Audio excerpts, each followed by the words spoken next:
Voici les dernières actualités sur l'IT.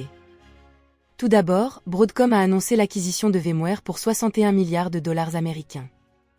Cette transaction devrait être finalisée au cours de l'année 2023.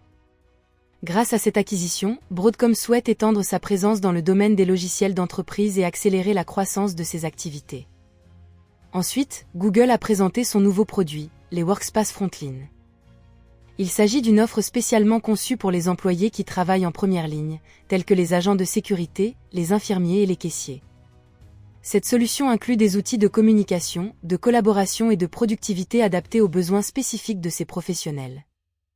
Par ailleurs, Renault a détaillé son jumeau numérique de véhicules via le programme Renaulution Virtual Twin, RVT.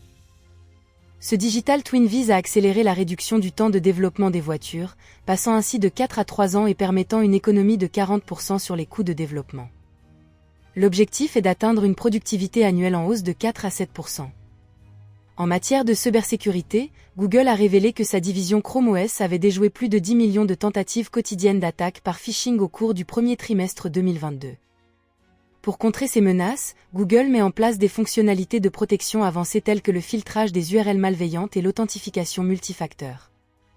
Enfin, Broadcom a présenté sa solution d'infrastructure réseau distribuée pour les data santé. Baptisée Broadcom Trident 3, elle offre une bande passante élevée et une faible latence pour prendre en charge les applications cloud natives et traditionnelles dans un environnement multilocataire.